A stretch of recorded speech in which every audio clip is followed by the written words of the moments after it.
Ciao a tutti, bentornati nel nostro corso di Front-End Development utilizzando il nostro amico Ras. Come va con questo corso? State iniziando un po' a vedere a quanti di voi piace la parte del front-end. Quanti di voi siete già arrivati da Angular, Vue.js, React, tanti altre tecnologie che esistono dentro il client?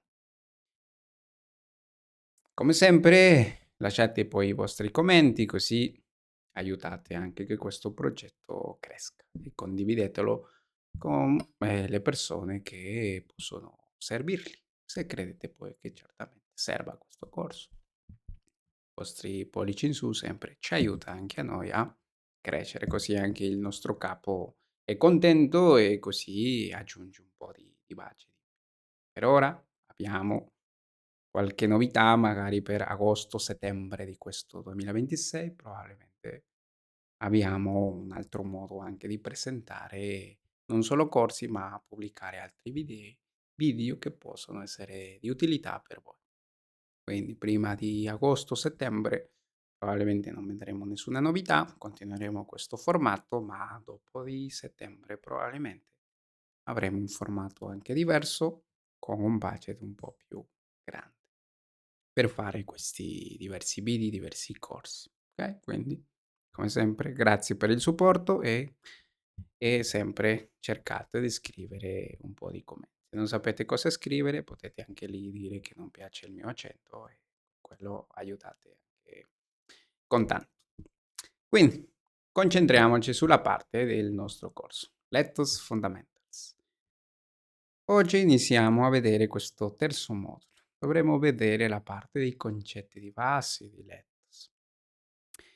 Il primo punto importante che dovremo parlare è questo component model, e non solamente dentro di Lethos, ma a livello globale, a livello di ingegneria del software, a livello di front-end. Cosa è questo modello di componente? Ora, piano piano, iniziamo a entrare in questi concetti. Vedremo anche come fa Lethos a restituire un template, un HTML che poi deve essere renderizzato nel browser. Questo vedremo. E abbiamo già visto come integrare Tailwind, ora iniziamo già a utilizzarlo e come potremo anche integrare con nostra macro view. È importante anche questo, giusto? E poi capiremo in questo modulo come passare informazioni da un componente padre a un componente figlio.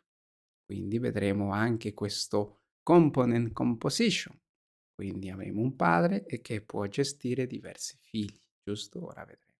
E poi viene conosciuto anche come un design pattern mediator. Ok? Quindi per voi già si è arrivati a un colloquio, qualcuno chiede che pattern utilizzate dentro il front-end, quindi se non nominate mediator, che succede con voi? Non conoscete nessun design pattern allora. E poi certamente vedremo come gestire il flusso di controllo, il discorso di if, else, come nascondere certi elementi a seconda di qualche azione reattiva dell'utente o qualcosa che può cambiare. Ok? Questo vedremo un po' in questo modulo che lo andremo poi a dividere in diversi video. Questo primo vedremo solo la parte base di le cose di Lethos. Quindi iniziamo. La prima parte, il component model. Cos'è questo component model? Questo concetto di componente o component, pues, vabbè, viene dal latino, eccetera, eccetera, però dentro dell'ingegneria del software un componente è un'unità autonoma che fa parte di un sistema molto più grande. Quello è la definizione dentro dell'ingegneria del software, un componente che può essere un layer, per esempio può essere un layer del backend, può essere un layer del frontend, può essere tutto il frontend un componente software, può essere tutto un applicativo, può essere un componente software. Questo perché poi quando andiamo a fare dei diagrammi UML, per chi non conosce per esempio i diagrammi di sequenza poi i diagrammi di componenti che si utilizzano molto dentro l'ingegneria del software. Soprattutto un architetto deve gestire questo, un architetto, un senior deve conoscere il UML per rappresentare un applicativo. Questo è parte dell'architettura del software, che è parte della ingegneria del software, è importante quello. Quindi dentro un diagramma UML, il diagramma di componenti, component diagrams, e lì andiamo a definire, per esempio, stiamo vedendo o stiamo cercando di analizzare come comunicare diversi applicativi front-end e back-end, per esempio, quindi già il front-end è un componente e il back-end un altro componente. Quindi lì la comunicazione sarà, per esempio, HTTP versione 1/JSON, giusto?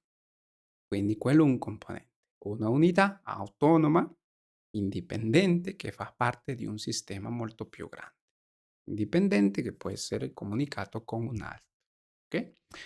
Questo certamente poi viene o è parte di un principio che sicuramente molti di voi conoscete, che viene chiamato come divide e vinci o divide e impera, credo si dice anche in italiano, o divide e domina. Okay? Con l'obiettivo che se tu hai un problema molto più grande, quindi se vai a dividerlo in diversi pezzettini con problemi più piccoli, certamente poi riesci anche a risolvere un problema molto più grande. Okay? Quindi questo concetto di dividi e domina è quello che poi si applica non solo all'ingegneria del software, ma anche alla vita, giusto? Se hai un problema troppo grande, troppo complicato, che non riesci a dormire la notte, cerca di dividerlo e poi vedrai che tutto era molto semplice, giusto? Senza entrare in ansia e inizi poi a impazzire. Ok? Lo stesso anche qui. Dovremo applicare poi l'ingegneria del software in questo concetto di componente. E quindi, per esempio qua ho portato i diversi Lego, diversi mattoni, quindi una frase molto importante è questa, giusto? Building something that matters, quindi costruisci qualcosa che sia di vera importanza.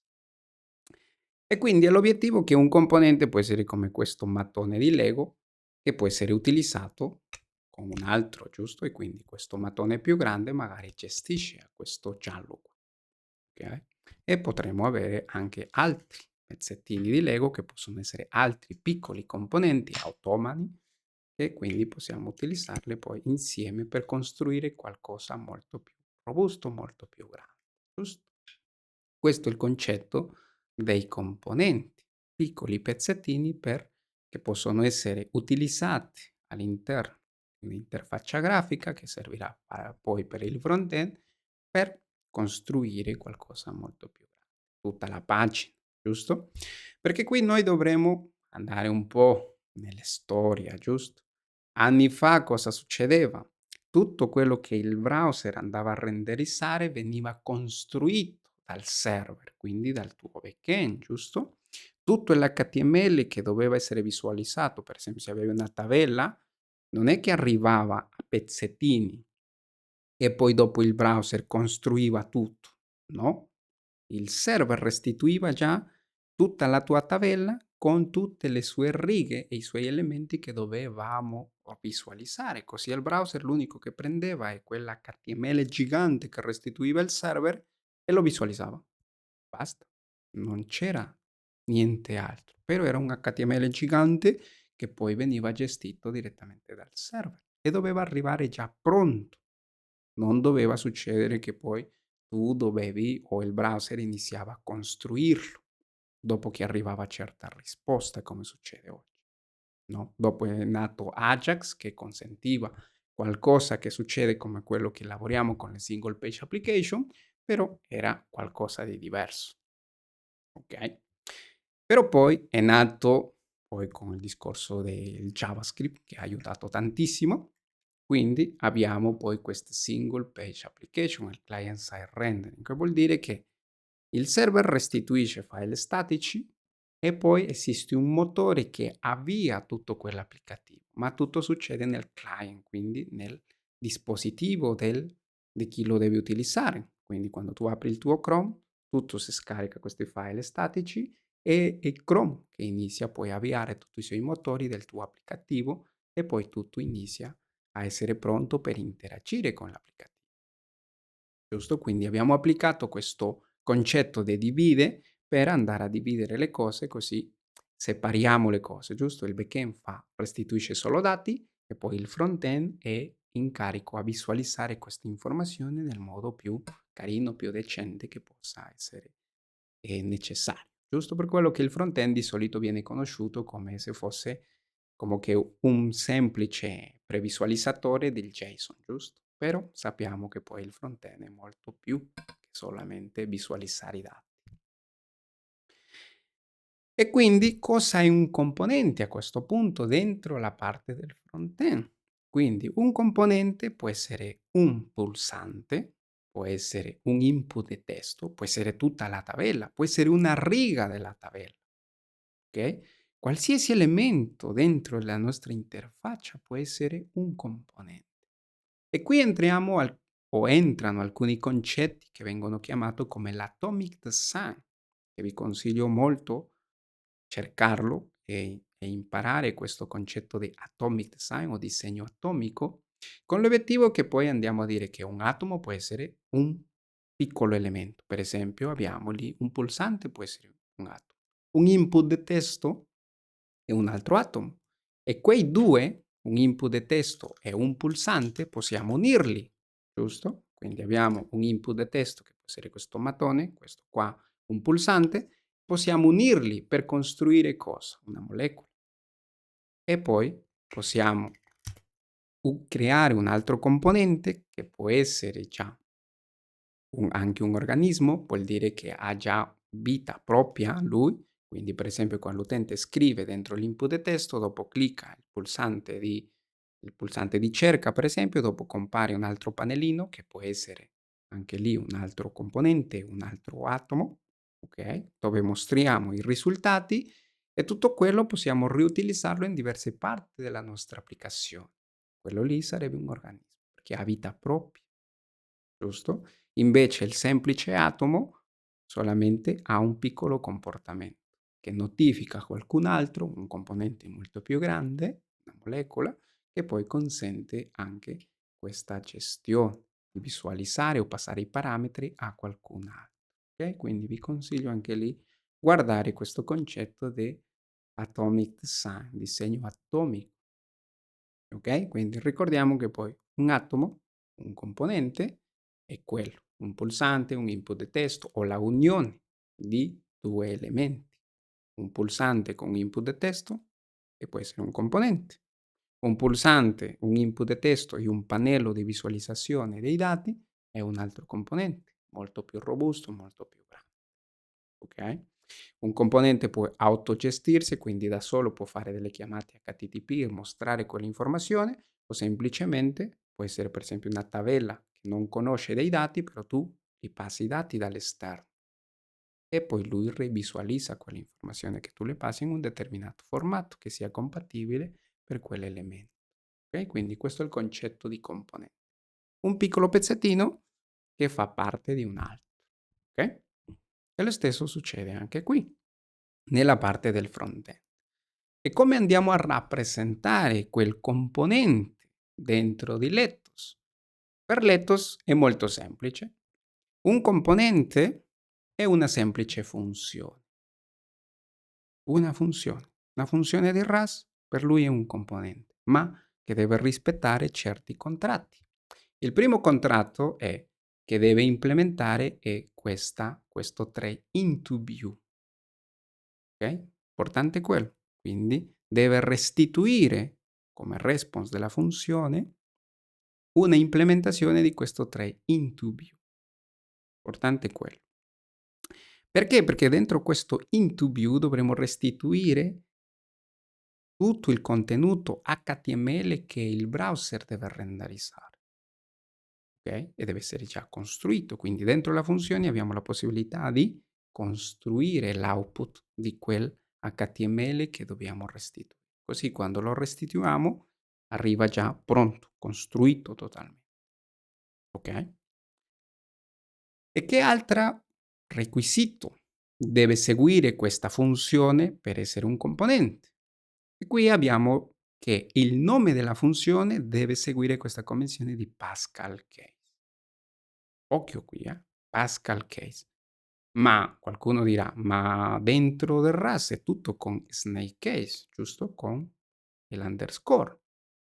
Quindi qua sto rompendo, diciamo, il naming convention di RAS?"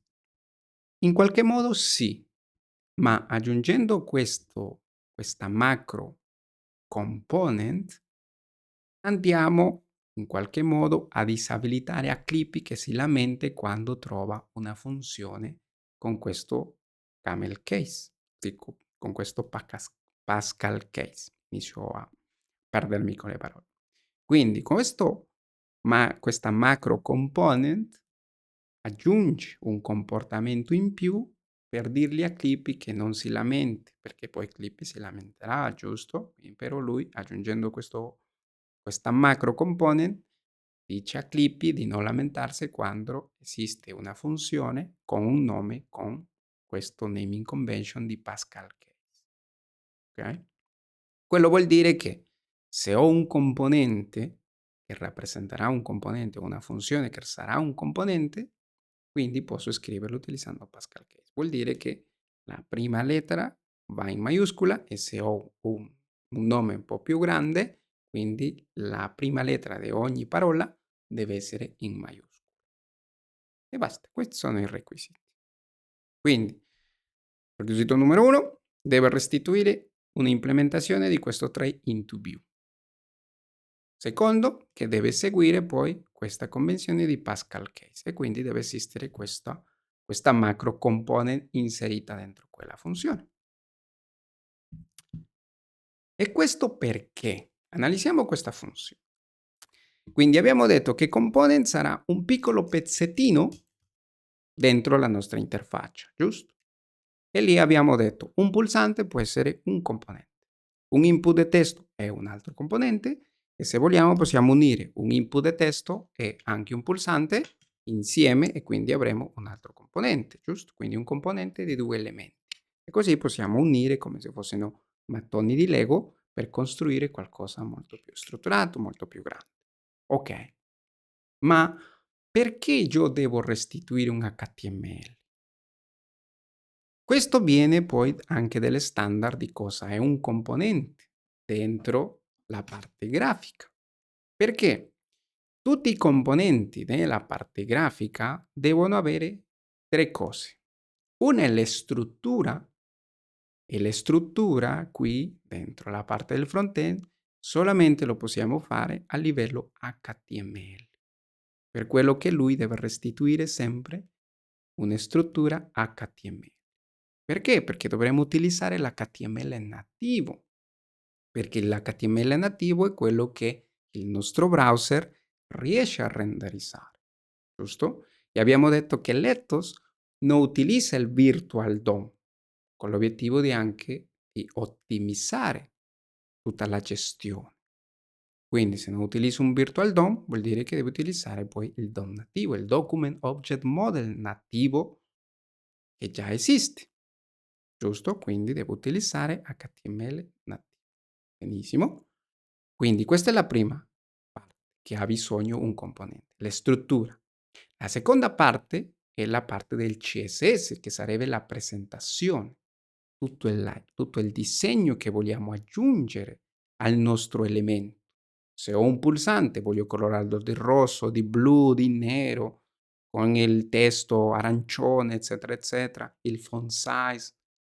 Tutti questi attributi di disegno, di stile è il CSS. Quindi lì abbiamo la seconda necessità. Una è struttura a livello HTML. Secondo, tutto il layout, tutti gli stili a livello di CSS. Giusto? Perché il CSS è quello che poi anche il browser riesce a renderizzare. Benissimo. E qual è il terzo? Il terzo elemento di un componente. Il terzo elemento è il comportamento. Avremo la necessità di utilizzare un linguaggio di programmazione per realizzare o definire il comportamento di questo elemento. Per esempio, se lo clicco al pulsante, magari voglio aggiungere un spinner, giusto? Che sta lì caricando o sta processando o devo cambiare solo la label. Magari il pulsante ha un testo salva, per esempio, se lo clicco, poi cambia a salvando, per esempio, giusto? Questo è un comportamento. In qualche modo devo definire quel comportamento, quell'algoritmo che lui deve realizzare. E quello devo utilizzare un linguaggio di programmazione. E cosa abbiamo a disposizione? Abbiamo JavaScript, abbiamo il WebAssembly. In nostro caso abbiamo RAS, giusto? Che poi sarà convertito a WebAssembly. Quindi abbiamo lì i 3 componenti o 3 elementi principali che aiutano a costruire il nostro componente grafico. E struttura HTML. Presentazione, quindi il stile, il colore, CSS e il comportamento con l'ethos andremo a utilizzare RAS. Ok? Questi 3 elementi sono necessari per un componente per il front-end. HTML, CSS e chi le dà il comportamento un linguaggio di programmazione. Che poi i nostri amici di Angular lo rappresentano in un modo molto più, diciamo, ben definito, perché hai il tuo file TypeScript, hai il tuo file di CSS e hai il tuo file di HTML, 3 elementi separati. E poi il tuo file di TypeScript è quello che va a unire a tutti quanti, giusto? Perché la struttura HTML è quello che dovremo restituire, che il browser deve renderizzare, perché lui non capisce di altre cose, perché dentro del browser abbiamo solamente l'HTML o l'altro dentro l'HTML utilizzare un canvas che consente poi renderizzare in 2D o 3D, giusto? E basta. Quindi se dovremo fare un videogioco, allora dovremo utilizzare per forza il canvas. Ma se dovremo fare applicazioni enterprise, che vengono conosciute, noi lo chiamiamo applicazioni noiose, perché poi hai un classico pagina, un formulario, pulsante e si salva tutto, giusto? Quindi applicazioni noiose lo chiamiamo. Quindi questo tipo di applicazioni enterprise hanno bisogno poi di utilizzare l'input di testo, il pulsante, tutto il formulario e poi applicare i disegni, giusto? Basta. Quindi per quello che dentro di un componente dovremo dividere sempre questi 3 elementi principali: HTML, CSS e con il codice di Rust per dare il comportamento. Perfetto. Quindi se abbiamo chiaro questo, andiamo avanti. Ricordiamo sempre, un componente a livello grafico, a livello di UI, abbiamo HTML, che è quello che renderizza il browser, la struttura, e il CSS per dargli i colori, per farlo più carino, più bello, giusto? E poi il comportamento lo facciamo con un linguaggio di programmazione. Basta. Questi sono i 3 elementi. E come andiamo a separare questi 3 elementi dentro la nostra funzione che sarà rappresentata con questa macro component dentro il RAS?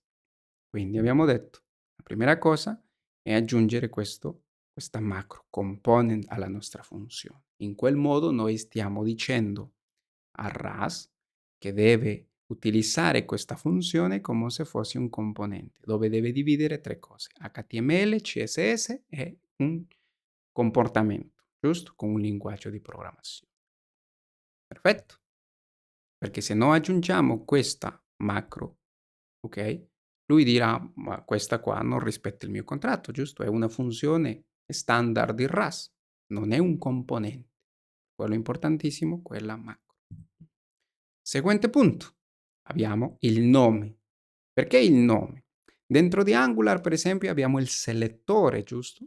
Che poi possiamo utilizzare un prefisso che seconda la nostra azienda, quindi può essere app meno il nome del componente. Perché poi lui applica altri meccanismi che vengono conosciuti come shadow DOM, eccetera, eccetera, okay? Per poter renderizzarli. Invece qua è una funzione che deve restituire già l'HTML pronto per essere renderizzato nel browser. Ma poi come noi sappiamo qual è il componente che stiamo utilizzando? Per quello che serve il nome della nostra funzione, perché noi per utilizzare questo componente dovremo utilizzarlo tramite il suo nome della funzione. Ora vediamo come. Ok, quindi importante il nome. Abbiamo detto che qui deve seguire il naming convention di Pascal Case, quindi la prima lettera inizia con maiuscola E se ho un nome più grande, quindi ogni inizio di parola deve essere in maiuscola. Pascal Case. Basta. Che altro? Il into view, giusto? E l'into view è l'altro requisito. Perché? Perché in questo into view stiamo forzando a lui a restituire cosa? Un HTML. L'HTML è già pronto per essere lavorato, per essere renderizzato dal browser. Ok? Basta. Questi sono i tre requisiti principali.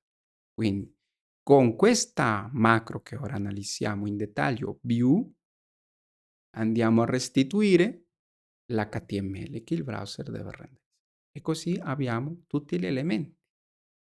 HTML è quello che restituiamo a questa funzione, la struttura, e il CSS sì, perché dentro questa etichetta HTML possiamo utilizzare l'attributo class, giusto, dell'HTML, e quindi possiamo aggiungere tutte le nostre classi e poi andremo a utilizzare tail. E ora vediamo quella parte lì. E poi l'altro, abbiamo la possibilità di utilizzare Rust come linguaggio di programmazione per costruire questo HTML. Ora vediamo come.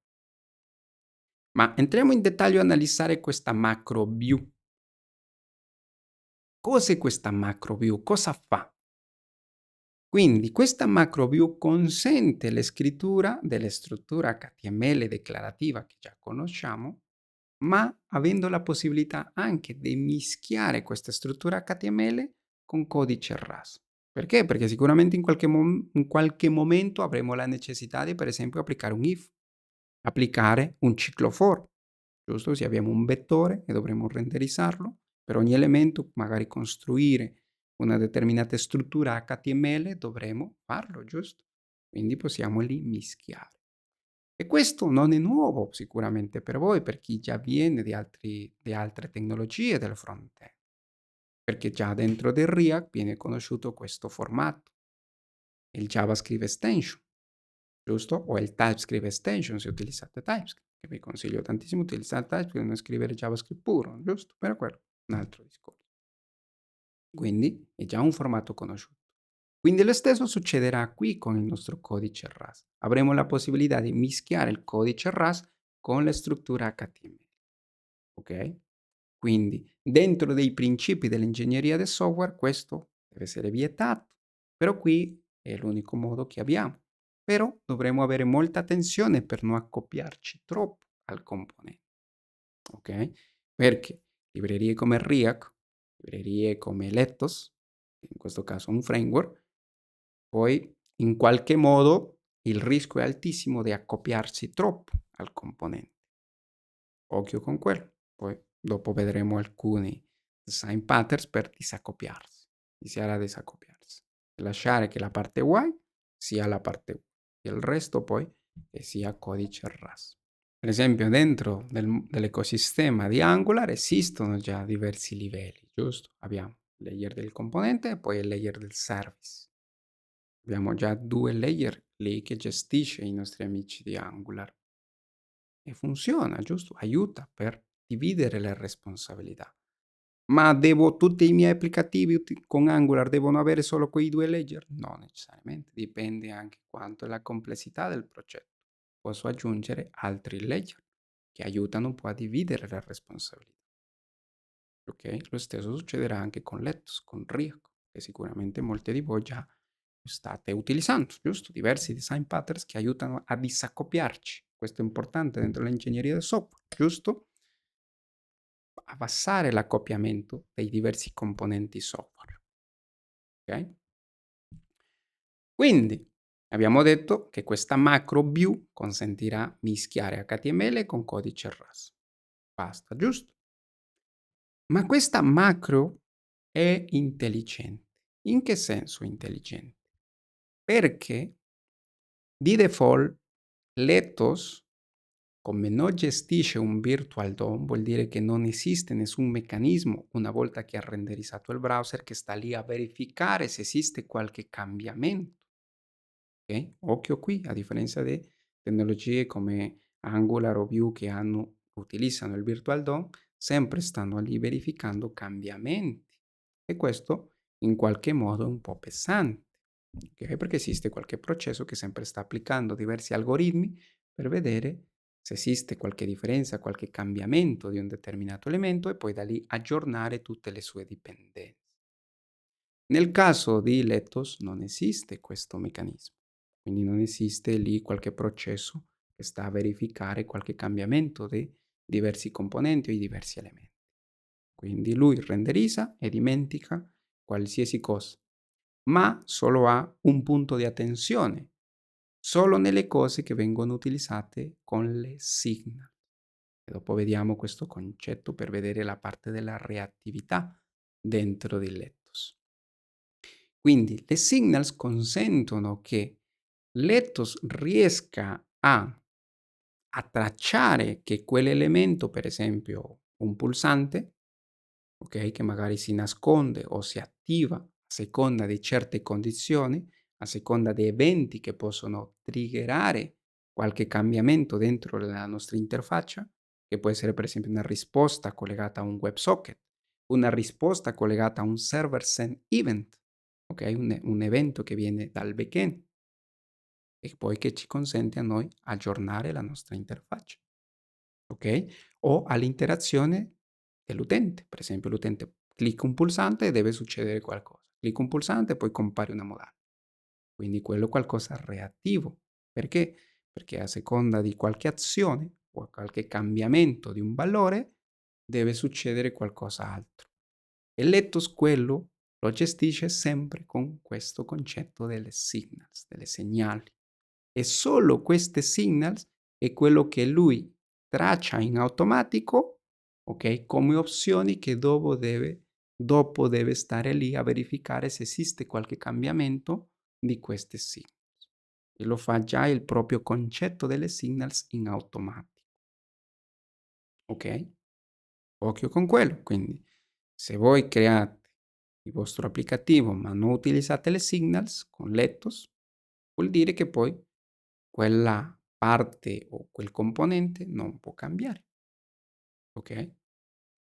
E cosa fa lui quando, per esempio, abbiamo un elemento collegato a una segnale? Refrescia non solo quell'elemento, ma anche qualche altra dipendenza che dipenda da lui, da quel cambiamento, ok?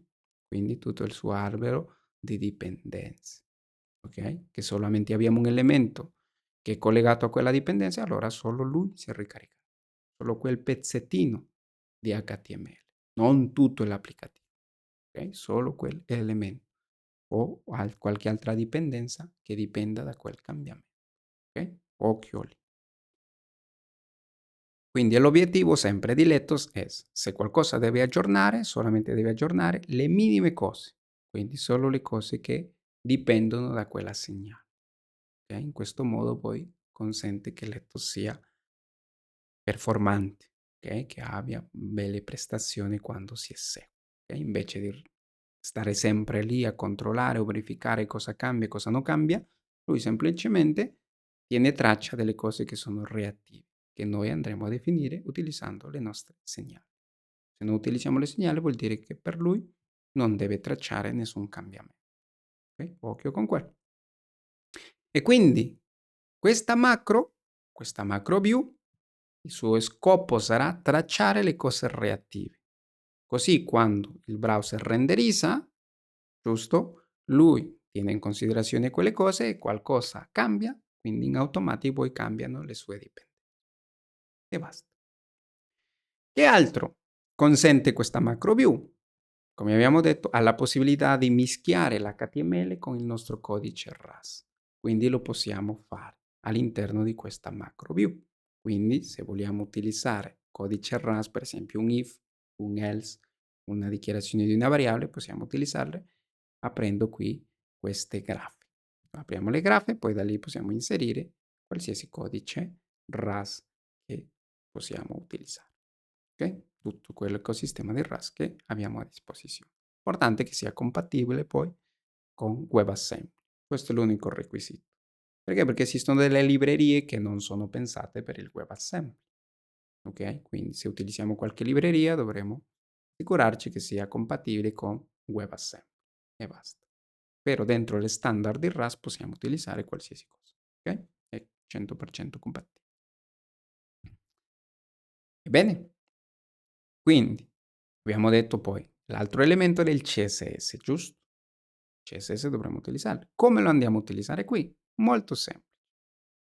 Siccome andiamo a utilizzare l'HTML nativo, quello reale, senza aggiungere qualche altro layer come il Virtual DOM, qui non si utilizza, quindi già l'HTML nativo supporta l'utilizzo delle classi, giusto? Quindi possiamo utilizzare la classe o come bad practice che molti di voi sicuramente utilizzate, styles, giusto? Quindi stili CSS inline, quello non vi consiglio. Le classi sì. Quindi qua potremmo utilizzare direttamente l'attributo class di ogni elemento che già ha a disposizione la struttura HTML e possiamo lì utilizzare il nostro Tailwind, le nostre classi di utility di Tailwind. Ok? E basta. Con quello possiamo creare tutto quello che arriva in mente. E qualcuno di voi magari si chiede, se che viene da Angular, ma il Shadow DOM dovremo gestirlo. Come gestisce quello l'Ethos? Qui viene un punto interessante. Se utilizziamo Tailwind, che è un utility, un framework di CSS, non avremo problema se certamente viene utilizzato a livello globale del progetto, ok? Ma se dovremo utilizzare Tailwind in una parte e in un'altra parte, per esempio CSS nativo, ok? O altre librerie, per esempio qualcuno che piace tanto Bootstrap dice: "Io voglio utilizzare Bootstrap in questo componente e in l'altro utilizziamo Tailwind". Se iniziamo a mischiare tecnologie certamente diventerà un caos totale, giusto? Quindi avremo un sacco di problemi, avremo diversi guai. Per quello, se utilizziamo Tailwind, che è lo stato dell'arte attuale, utilizziamolo per tutto, in modo globale, così non abbiamo nessun problema e non abbiamo la necessità di preoccuparci di applicare un meccanismo di shadow DOM. Perché? Perché la classe che andremo a utilizzare in un elemento sarà la stessa che andremo a utilizzare in un altro componente. Quindi questa classe bg-blue-500 avrà le stesse proprietà in tutte le parti del nostro progetto. Non avremo problema che una classe poi sovrascriva l'altra con altre proprietà, perché magari questo concetto di Shadow DOM è un po', non lo conoscete, ma il problema del Shadow DOM non è un problema il Shadow DOM, ma è un meccanismo che aiuta a risolvere un problema. Perché? Cosa succedeva tempo fa? Quando qualcuno creava un componente, immaginiamo questo componente pulsante, ok, un button, io mi creo qua una classe. Immaginiamo che creo la classe bg-blue500, ok? E qui io aggiungo le diverse proprietà di CSS che mi interessa, per esempio il background, un colore. Per esempio posso definire lì il colore del testo, ok? Tutte quelle proprietà che mi servono. Un font size e tutto quello. E io l'ho fatto per questo elemento. Ma siccome di solito in un progetto lavoriamo diverse persone, magari qualcun altro crea per esempio un componente car e anche lui chiama alla sua classe bg-blue-500, ok? Ma non sapeva l'esistenza del componente blu che aveva quella classe e lui crea di nuovo quella classe lì. Ma le proprietà di quella classe bg-blue500 di quel componente car sono totalmente diverse di quella che poi l'altro sviluppatore lo aveva fatto nel suo componente di pulsante.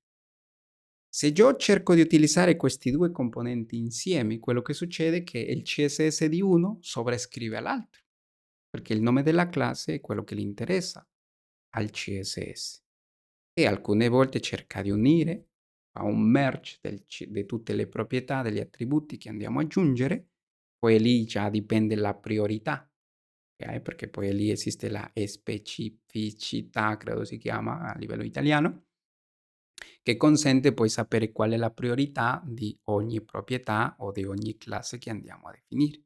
Quindi alcune volte quella classe della componente car sovrascrive all'altro o alcune volte le attributi del componente button sovrascrive a quello della car. e abbiamo un grande problema, giusto? Perché se il mio pulsante, il mio BG blu era un blu oscuro, per esempio, e dentro la mia cara era un blu chiaro, quindi quando cerco di utilizzare tutti e 2 insieme, succede poi che cambia la rappresentazione o tutti gli stili di questi colori. Abbiamo un problema lì, giusto? Quindi è per quello che è nato questo concetto di Shadow DOM, con l'obiettivo di fare che il CSS sia molto più specifico per quell'elemento, così quando devo utilizzare questi 2 elementi, cosa succede? Poi il CSS di un elemento non va a impattare all'altro. Così ognuno mantiene, diciamo in qualche modo, viene incapsulato senza creargli problemi a nessuno e nemmeno l'altro poi li impatta a lui.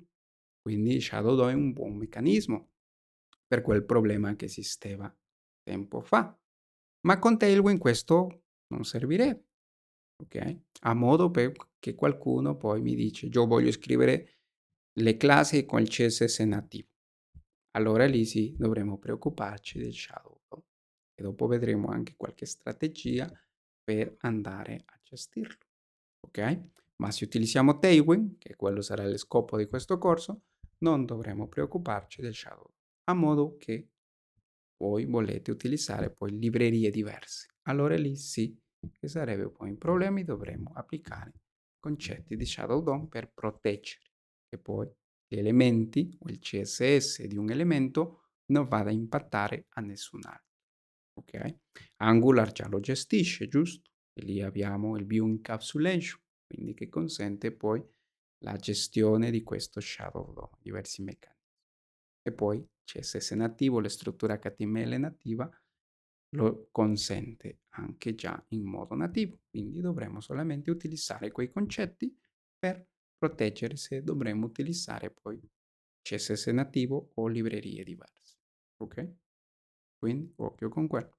Però qui andremo a utilizzare Tailwind CSS, quindi non ci dovremo preoccupare. Se volete che facciamo un corso di come applicare Shadow DOM con Lettuce, sempre lasciate i vostri commenti così prepariamo qualcosa. O magari solo un semplice repository, un repositorio su GitHub, dove lì potete poi copiare e incollare come si utilizza. Okay? E quindi per andare a aggiungere questo terzo elemento del CSS, qui andremo a utilizzare Tailwind e già utilizziamo direttamente la classe, l'attributo nativo dell'HTML per aggiungere tutte le nostre classi. Ok? E basta. Che altro c'è dentro dell'Ethos Fundamentals? Abbiamo il discorso di le classi che devono essere, per esempio, reattive, nel senso che deve cambiare la classe a seconda di qualche cambiamento, di qualche valore, di qualche variabile, di qualche segnale, giusto? Che magari l'utente clicca un pulsante e voglio io nascondere un elemento o cambiare il colore dell'elemento, per esempio cambiare il modo dark al modo light, modo chiaro al modo scuro, giusto? Quello quando clicco lì un'iconcina cambia tutto il layout a modo scuro, a modo chiaro e cambio anche l'icona, per esempio. Quindi servirà in qualche modo gestire qualche classe in modo dinamico. Come si fa quello? Qui abbiamo un concetto che si chiama conditional styling, che l'unico che dovremo fare è class doppio due punti e poi lì specificare la classe che vogliamo che sia dinamica. E possiamo utilizzare qui con l'uguale, apriamo le graffe, quindi vuol dire che dentro le graffe possiamo inserire codice RAS. E qui per esempio stiamo ascoltando la risposta di una segnale, in questo caso se è attiva o non è attiva. Così attiviamo, nascondiamo quel pezzettino di HTML. Ok? Questo è un modo, ma possiamo avere anche altri modi, ok? Per non renderizzarlo, perché questa è la classe hidden. Vuol dire che l'elemento non si vede, ma viene renderizzato. Ma possiamo lì applicare un if, un else per non renderizzare proprio quell'elemento, ok? Perché esistirà qualche elemento che non servirà a renderizzarlo, giusto? Quindi basta, possiamo lì applicare altre strategie. Questo è la classe hidden perché magari voglio nascondere, quindi non si vede, ma Se faccio l'ispezione vedo l'elemento, ok? Quindi sono due cose diverse. Occhio lì. Ma l'importante poi se questa classe hidden deve agire al cambiamento di qualche valore, quindi deve essere una segnale o questo concetto di memorize, ok? Che dopo vediamo. Se già sicuramente venite da altre tecnologie dove utilizziamo le segnali, quindi questo signal o questo memo già è conosciuto per voi. Però questo lo vediamo ancora più avanti quando entriamo nel mondo del modo reattivo di Lettos. Ok? Però tranquilli. Per voi semplicemente che questa funzione qua restituisce un valore booleano. Quello vuol dire che questa classe viene applicata solo se la risposta è true. Se è false, quindi poi non la aggiungo. Ok? Che altro abbiamo? Abbiamo detto che avremo la necessità di passare informazione ai nostri componenti, giusto? Da un componente molto più grande che magari poi ha altre responsabilità. E come si fa quello? Prima il nostro componente deve accettare un concetto che si chiamano props, che sono i parametri, perché come questa funzione è una funzione, la funzione cosa accetta? Parametri, giusto? Quindi qua si chiama, se già lo andiamo a taggare con questa macro component, possiamo dire che questo è un parametro, questi sono dei props, che sono alla fine parametri alla funzione, giusto? E quindi le props sono definizione o semplici argomenti alla nostra funzione. E basta. Quindi noi se vogliamo passare un parametro che deve essere reattivo, vuol dire che deve l'ethos poi avere in considerazione per verificare se cambia, e lo farà già lui da solo, quindi dovremo passare poi una segnale. E le segnali, già vi anticipo, abbiamo segnale di lettura, segnale di scrittura, o tutte e due, ok? Però quindi quello vediamo più avanti. Okay? Quindi io qua devo definire quali sono i parametri o gli argomenti che io mi aspetto come componente. Per esempio qui il componente button cosa si aspetta? Una label che servirà a visualizzare dentro il button la label, giusto? Per esempio qui le stiamo dicendo che sarà un testo statico, vuol dire che non cambierà, giusto? Una volta che passo il valore, basta, resta lì.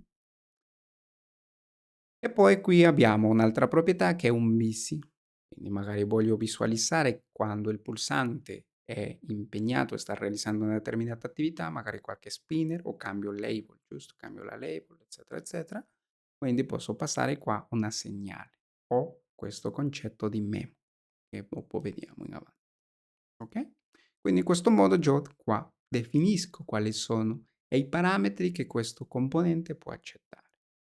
E posso anche definire parametri opzionali, parametri che hanno un valore di default, okay? Che quello lo vediamo già nel prossimo video dove facciamo un po' di pratica, facciamo un po' di componenti. Okay? E che altro? Sicuramente se un componente ha delle proprietà che qualcun altro deve utilizzare, devo poter utilizzare quel componente, giusto? In un componente molto più grande, perché lì avremo il component composition, giusto? Per esempio questo è un componente, e se devo utilizzare un componente che ha delle proprietà, quindi lui deve passare quelle informazioni a lui.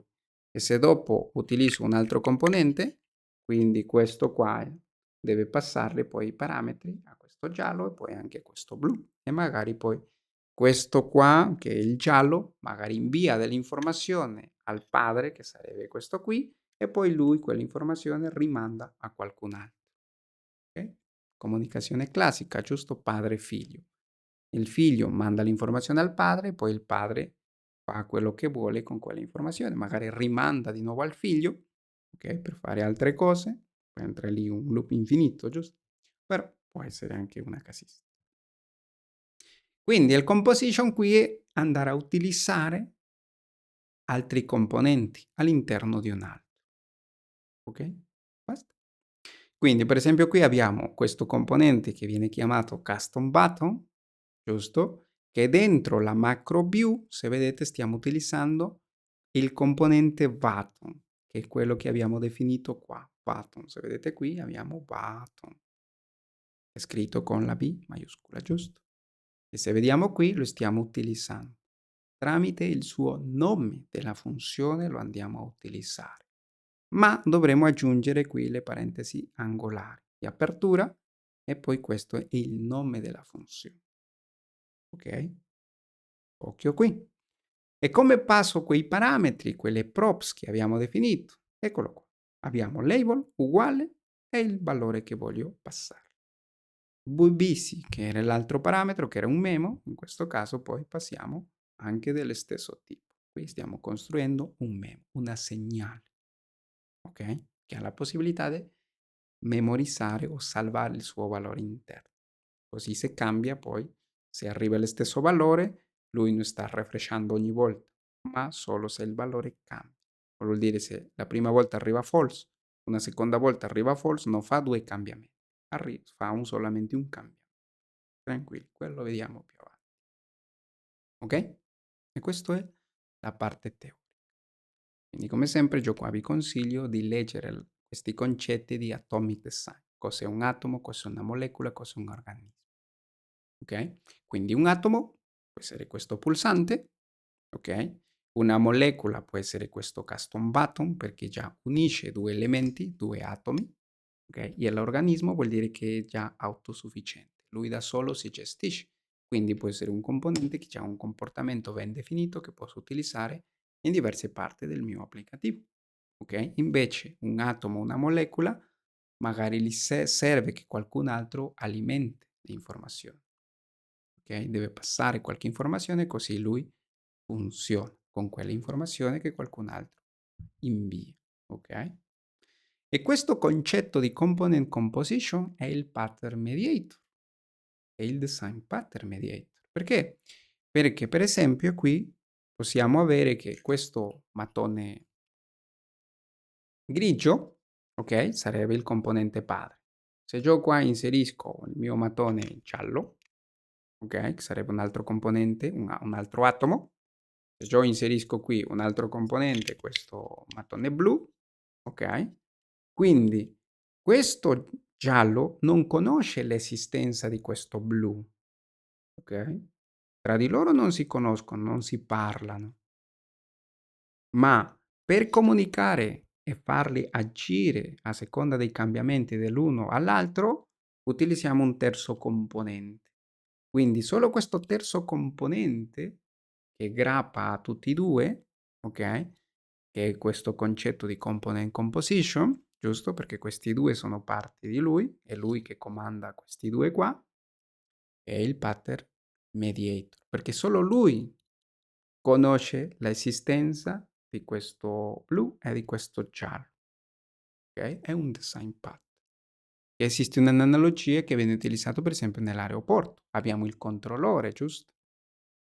È lui che conosce l'esistenza di tutti gli aerei che stanno per arrivare. Solo lui conosce. Ogni aereo non conosce che esiste un altro, okay, anche se esistono nello stesso canale. Nemmeno sa se per esempio è nel suo livello 1, 2, 3, a seconda di come loro stanno lì gestiti, okay, non sa che magari sopra di lui c'è un altro aereo o che dopo 5 minuti arriva un altro aereo nella sua zona, okay, e l'unico che conosce quello è il controllore, giusto? Okay, quello è il pattern mediator. Solamente il padre conosce l'esistenza di questi qua. È solo lui che controlla loro e tra di loro non si parlano.